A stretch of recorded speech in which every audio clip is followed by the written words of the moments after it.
Our civilization had finally reached its peak. Our domain stretched nearly the entire length of the galaxy. Hundreds of civilizations pledged allegiance to our rule, and for that they were pampered with our love and resources. Some did not comply, and they were punished for being unruly upstarts in our domain, and once we had shown them the error of their ways, they accepted our ways, and were loved and pampered as the rest.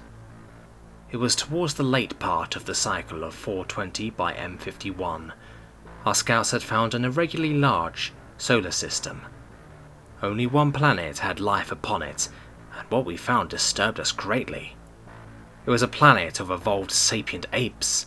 Naked though they were, wrapped themselves in the skins and fabrics of the other life around them.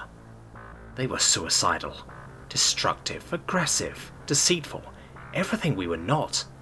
I had never known another species to kill one of its own, or even to take its own life, but these creatures did it all willingly. I learned a word while monitoring their world beyond what they had named the Kupier Belt: genocide. It had taken me many glans to properly give the word a definition that I could comprehend, and when I did, I wish I hadn't. The entire annihilation of a group that was not of your own, every adult child, every bit of its culture, is what it meant. To do so not only confounded me morally, but even through an ecological standpoint, would it not greatly change the environment and cause more species to go extinct? Truly no creature would be capable of such a foul act. But as I continued to monitor them, the more I realized they would not only do so willfully, but willingly, fanatically, dogmatically.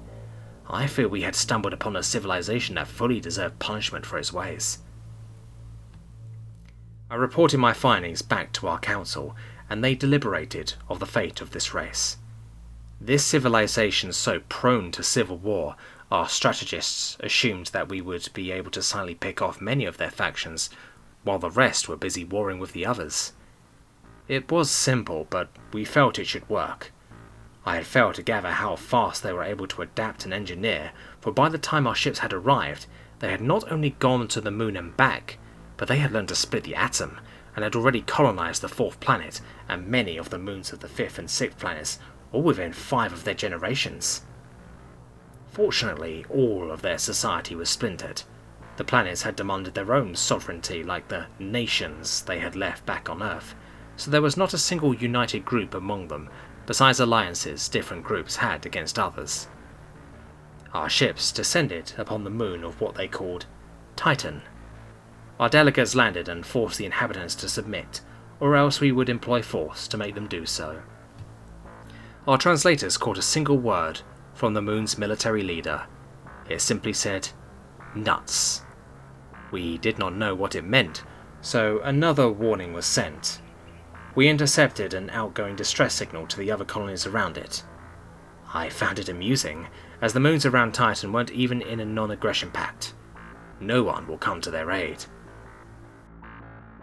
Our sensors indicated that they were picking up multiple signals off of our starboard side. Many signals indeed. Hundreds of the colonial attack craft had been summoned from all across the system. This instant unification had our commander flabbergasted. We all had assumed their independence was one out of inherent genetics, not of circumstance. How horribly wrong we were. We found more communication flowing to and from all the planets in their solar system. More warnings, more information, more united resolve. We began to calculate the total miniature empires and alliances they had, coupled with all of their individual armies and the technological might of each one. We soon realized that we needed more ships. What we thought was a simple policing action on a broken and faulted race such as these turned into an outright war against an entire solar system consisting of tens of billions of souls, all of whom would die before submitting to our divine rights and rulers of the galaxy.